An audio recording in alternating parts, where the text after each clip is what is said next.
Greetings, beautiful people of the universe. This is Donnie Metropixel here with another review of Black Lightning Episode 2. It is titled Black Jesus Blues. It's basically based on the Book of Consequences, which was a bestseller at the time. But other than that, let's get into the review. The episode starts off with a boy in one of the pods pretty much literally awoken with a joke, killing himself and one of the lab workers, and opening another pod in the process. A disoriented girl walks out, but once she feels concerned, she breaks through the brick wall. Before she can be calmed down, that is. Lynn fills in with Jefferson, who eventually gets more information on Gamby. The girl's name out of the pod was actually Wendy Hernandez, and she was a high school grad on track for nursing school before being scouted for the Freeland experiment. She now has the power of aerokinesis and can control the wind the way Jefferson can control electricity. Wendy? Really? Wendy? SMH. I mean, I love where the show is going, but y'all are very, very lame with the names, to be honest. DC has to do better.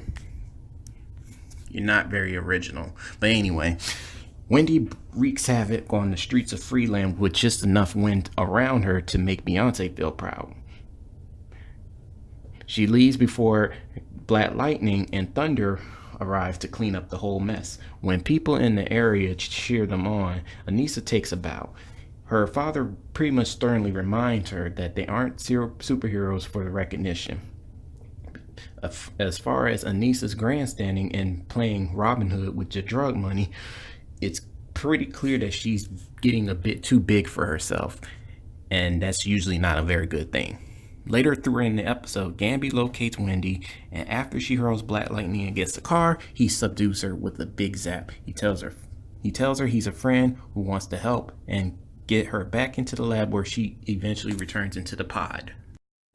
In a scene where Tobias pretty much plays a game of chess with Khalil, but also reminding him and berating him at the same time for leaving Cyanide vulnerable and thus pretty much inadvertently causing her death. He pretty much slaps the boy into a lot of submission and coldly reminds him that his actions have consequences before winning the match. Later, Tobias visits Marcellus, his former right-hand man who taught him how to play chess all those years ago. Tobias pretty much talks about his plan to become the biggest arms dealer on the planet. And after they reminisce about killing Alvin Pierce, Marcellus realizes that his old boss isn't there for the pleasantry. Tobias kills him and kills Detective Summers and another friend who gave him an evidence envelope from the Freeland Police Department. Now, the whole thing about that scene is kind of very berating, especially on Khalil's part, because Khalil knew better than to do some dumb shit like that. To be honest with you, Khalil needs to blame himself for that, but that's neither here nor there. Do y'all guys remember Issa Williams, the boy killed by police who came back to life just last week? Well, the ASA agent Odell gives the body bag boy to Lynn so he can be analyzed. Issa cannot be on the street, and his family is scared of him, so Lynn becomes his caretaker while he's under observation and possibly investigation. His girlfriend Tiffany comes to visit.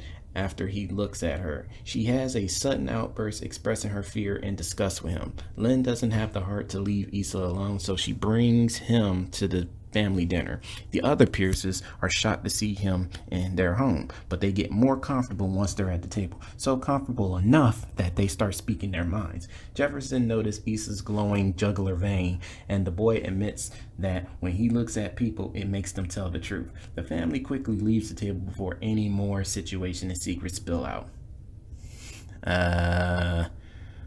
Glowing jugular vein that makes people tell the truth. Is that some sort of like aura or truth serum that can be spreaded in somewhere around the house? Because if that's the case, I need to pick me up some of that. I know it's somewhere out there, but neither here nor there. Anyway, Lynn puts Issa back under observation and gives him the lab results. He has the meta gene, but since it was formed artificially from the green light, his cells won't be able to be restabilized and will eventually break down. His only choices is death or just being contained in the pod. Lynn assures him that she's working on a cure, but he decides to reunite with his loved ones in the meantime. Jennifer and Anissa have sister time, which is undoubtedly the sweetest moment of the episode. They talk openly about their powers, including the pros and pretty much the cons. They also talk about their parents' reunion and about how complicated relationships can be. Anissa listens to her sister and goes out on a very, very sexy lounge where she boldly makes a move on the attractive singer who performed. Dude, did y'all even see the body on Anissa? Bro. Well, she ends up spending the night with her and even comes back following night where she has an awkward encounter with her one-time flame, Grace Choi, who brushes her off. Yo. Well, speaking of exes, Khalil shows up outside Jennifer's bedroom window like the old days.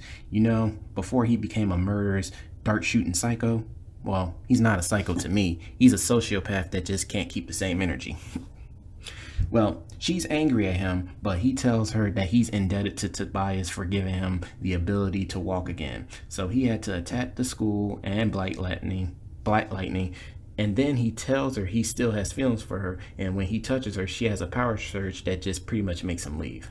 Boy, Tobias just can't catch a break. The man can't catch a break.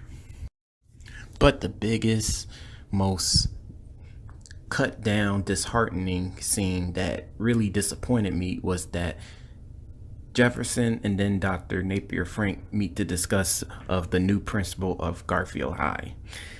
Napier tells Jefferson that he has to show everyone that he's 100% on board with every change, even if it involves the white man becoming the principal of a predominantly black school. Pretty much they just want to avoid the backlash that will actually come if the parents and students think Jefferson is not in agreement with the decision. And eventually he was at an assembly. Jeff gave the students the news, but tells them he will remain at the school as a teacher and will support the new hire. That was a really disheartening scene that I had to experience. But you know, overall, with the whole Black Lives Matter movement and black issues in America, you would think that there would be some resolution. But, you know, settling for less, I guess that's the wave in this country. As always, if you like this video, please click like, comment, and or subscribe to the Wisecrack Nation, for we're always your source for everything, and I mean everything nerd related.